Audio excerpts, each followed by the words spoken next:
ते तर मलाही कळतं ना, पिढीलाईट आहे. बरेच वेळा काय होतं, मी प्रश्न काय विचारतो माहितीये का, ऐक ना, जेवण झालं का? तुमच्याकडनं उत्तर येतं, काल मी कटिंग केली होती. उत्तर आहे समाधानकारक उत्तर आहे का हे? मी तुम्हाला काय विचारलं, जेवण झालं का? आणि तुम्ही जर म्हणाले नाही, काल आम्ही कटिंग केली, केस कापायला गेलो होतो, हे उत्तर अपेक्षित आहे का मला? हे काय दिसतंय? कोण म्हणाल? गुड. काय दिसतंय? पिढीलाईटचा लोगो, बरोबर. पिढीलाईट ही जी कंपनी आहे, हिचा हा लोगो आहे. पिढीलाईट कंपनी कशासाठी प्रसिद्ध आहे? काय काय बरं, जाऊ दे, सोपं करून विचारतो तुम्हाला. पिढीलाईट कंपनी काय काय बनवते? वॉटरप्रूफिंग. अजून? सोल्युशन. एक मिनिट, तुझं नाव काय? संजय शिंदे.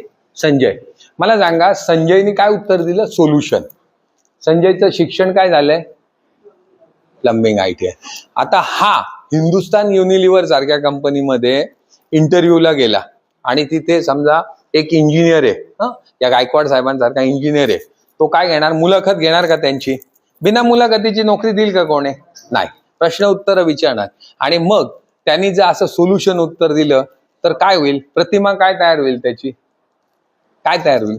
सोल्युशन हे उत्तर बरोबर आहे का? तुम्ही डब्बीवरती वाचा ना, काय लिहिलंय डब्बीवरती? सॉल्व्हंट काय? मॅडमला चॉकलेट देऊ का आता? अर्ध उत्तर दिलंय याने. काय? सॉल्व्हंट, सिमेंट लिहिलेलं असतं का? वाचलं का कधी? मग तुम्ही सांगा, तुम्ही जर गावठी प्लंबर सारखे बोलले तर गावठी प्लंबर आणि तुमच्यात काय फरक? गावठी कळतं ना तुम्हाला, देशी म्हणू आपण. देशी प्लंबर आणि ITI झालेल्या प्लंबर मध्ये काहीतरी फरक पाहिजे का? असायलाच पाहिजे, असायलाच पाहिजे. नसेल तर काय उपयोग? मग तुमची माहितीये का, तुम्ही जे बोलता, तुम्ही एखाद्या ठिकाणी जाता, तर तुमची प्रतिमा महत्वाची आहे. तुम्हाला माहितीये का, इंग्रजीत काय म्हणतात? First impression is last impression. ऐकलं असेल, नसेल ऐकलं तर कुठे वाचा तुम्ही. तुम्ही एखाद्या गिरायकाकडे जाता, तिथे तुमचं इम्प्रेशन महत्वाचं आहे ना. पहिल्या भेटीमध्ये तुम्ही कसे जाता, कपडे कसे घालून जाता. आता मी आलो ना, मी बघितलं या ITIच्या विद्यार्थ्यांच्या कुणाच्याच पायात सेफ्टी बूट नाहीये. का बरं नाही घालत रे बाळांनो?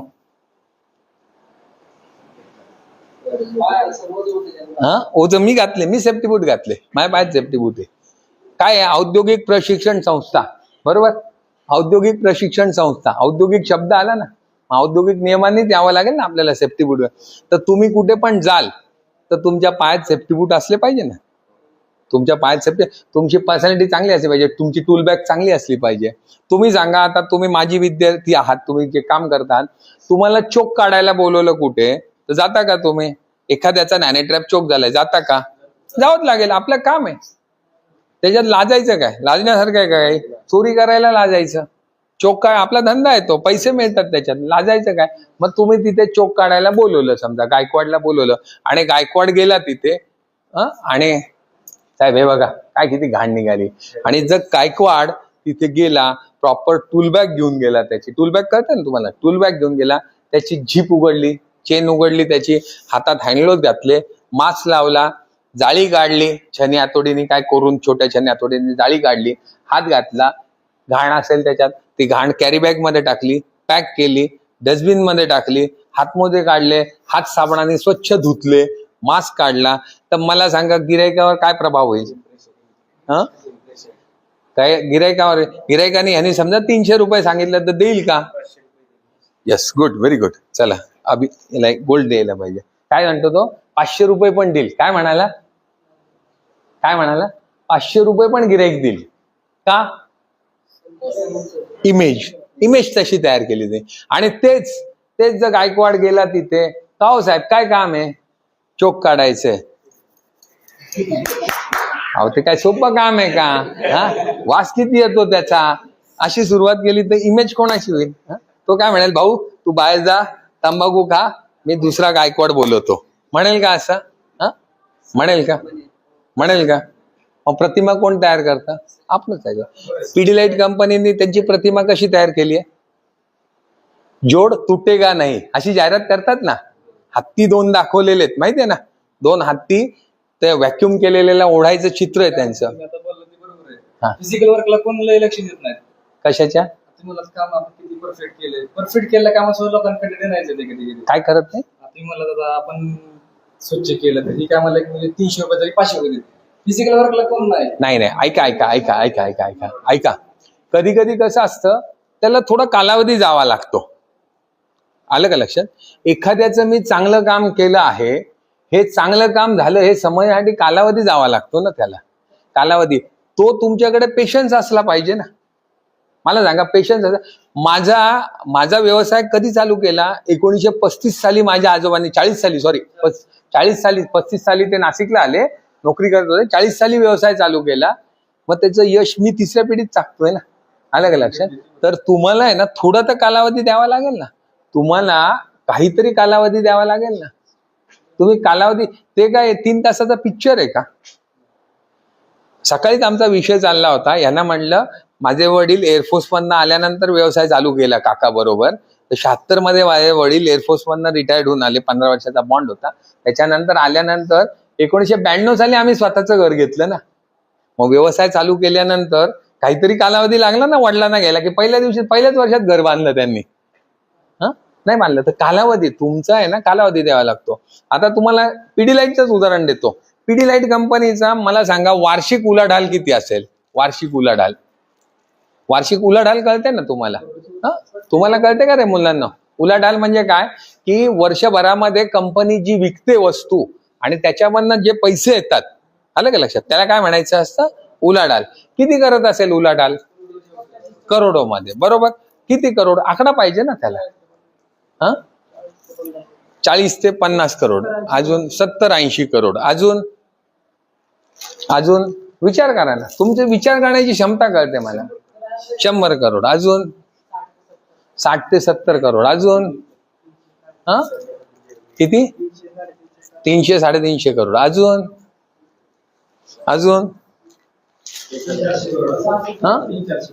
400 करोड, अजून. तू घेतलं ना एकदा चॉकलेट? नाही ना. 500 करोड कोण म्हणाला? अजून कोण म्हणे 1000 करोड? कोण म्हणाला? तू म्हणाला. तू घेतलं ना एकदा, उत्तर दिलंय ना. बरं घे, चल. अजून काय होईल? हळूहळू 1000 मग 2000 म्हणेल, 3000 म्हणेल, तसं. अजून 1200-1300 करोड, अजून 3 ते 3500 करोड, अजून बरं का? ऐका ना, काय आलं? कुठपर्यंत पोहोचलो आपण? 3500 करोड पर्यंत पोहोचलो. कारण काय माहितीये का? आमचे जोशी सर गमतीने म्हणतात, कारण असं आहे, दिल हे छोटासा, छोटी ती आशा. आपली बुद्धी डक्क्यापुरती असते. आपण समुद्र बघितलेला नसतो, त्यामुळे काय वाटतं हेच मोठं विश्व आहे. ते बेडकीची गोष्ट आहे ना. तसं कंपनीचा 13,500 करोडच्या पुढे धंदा आहे. किती? 1 करोड म्हणजे किती शून्य एकावरती? 1 करोड म्हणजे किती शून्य? 8 शून्य. कुठल्या शाळेत शिकला? कुठल्या वर्गातनं बाहेर बघत होता का मास्तर शिकवताना?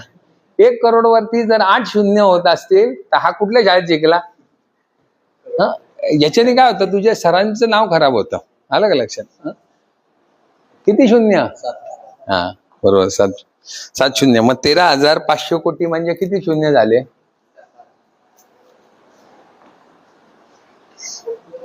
बरं, जाऊ द्या. शून्यांचा खूप आपल्या डोक्याच्या बाहेरचा हिशोब आहे, सोडून द्या विषय तो. सांगण्याचा मतलब काय आहे?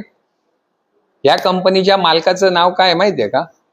या कंपनीच्या ज्यांनी सुरू केली त्यांचं नाव होतं, वारले ते, बलवंत पारेख. काय नाव होतं? बलवंत पारेख. या बलवंत पारेखांनी काय केलं माहितीये का? यांचं शिक्षण कायद्यामध्ये झालं होतं, कळतं ना? म्हणजे LLB झालेले होते, वकिलीचं शिक्षण झालेलं होतं. यांचा संबंध लाकडाच्या व्यापाऱ्याशी येत होता.